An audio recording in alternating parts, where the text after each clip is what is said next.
Selamat Paskah, Bapak Ibu Saudara-saudara sekalian. Saya ingin memberikan sedikit renungan dan makna Paskah tahun ini. Namun sebelumnya kita berdoa dulu. Kami bersyukur Tuhan untuk hari ini. Biarlah renungan kami tentang Paskah tahun ini menjadi Paskah yang meneguhkan dan menguatkan kami menghadapi apa yang terjadi saat ini. Di dalam nama Anak-Mu Tuhan Yesus Kristus, kami berdoa. Amin. Apakah Paskahmu tahun ini berbeda? Pasti berbeda sekali. Bagi saya, Paskah tahun ini sangat berbeda sekali.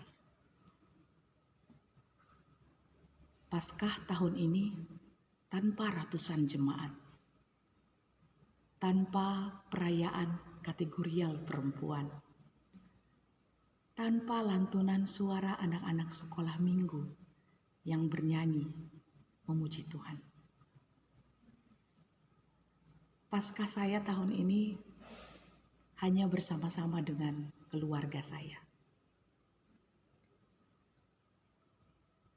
Tapi dalam situasi yang sangat berbeda itu, Paskah tahun ini memberikan sebuah hentakan baru yang mengembalikan pada hal-hal yang hakiki tentang Paskah. Yang pertama, kita ingat, Paskah itu adalah peristiwa yang berbeda, yang luar biasa. Yesus yang mati di kayu salib, dia bangkit. Dia hidup kembali. Kubur itu kosong. Ia sungguh-sungguh hidup. Ia hidup bagi seluruh umat manusia yang percaya kepadanya. Yang kedua, saksi dari peristiwa Paskah itu adalah pribadi. Dari satu pribadi ke pribadi yang lain. Dari satu murid ke murid yang lain. Merekalah yang menjadi saksi dan pemberita peristiwa Paskah itu. Mereka orang yang biasa bagi kebanyakan orang, tetapi berubah menjadi pribadi yang luar biasa karena peristiwa Paskah.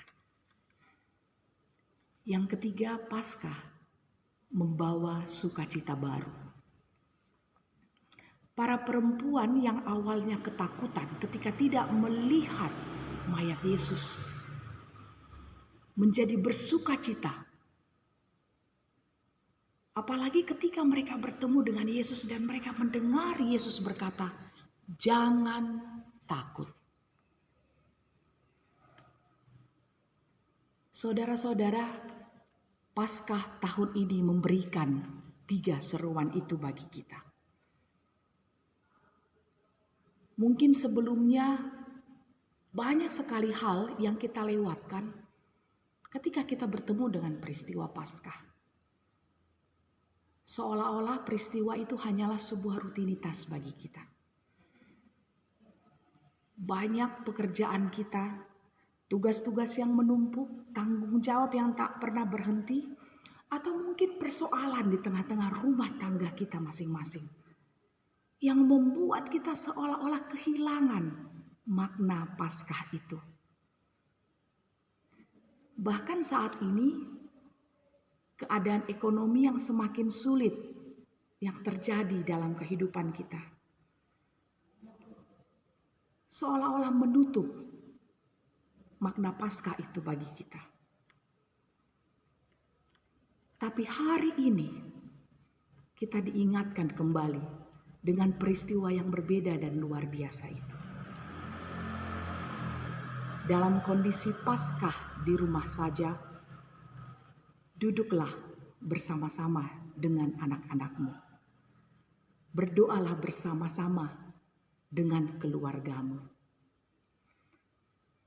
Lakukan banyak hal yang menyenangkan bersama-sama seluruh anggota keluargamu.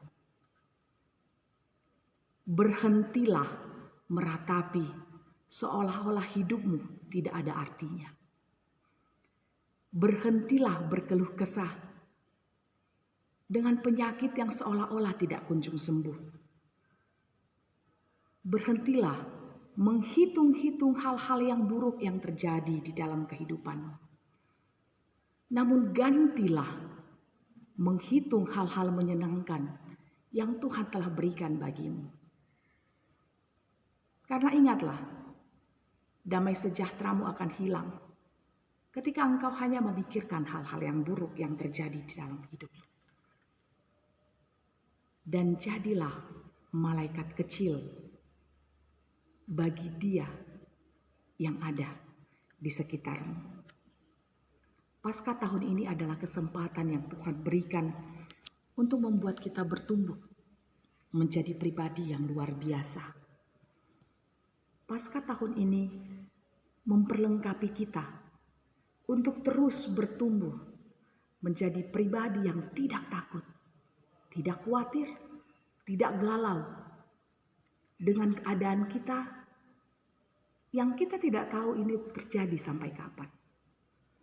Namun di dalam kebimbangkan itu, Paskah tahun ini menguatkan kita bahwa Yesus yang bangkit itu bersama-sama dengan kita. Ya, dia hidup, maka hari esok itu ada. Selamat Paskah, Tuhan Yesus memberkati.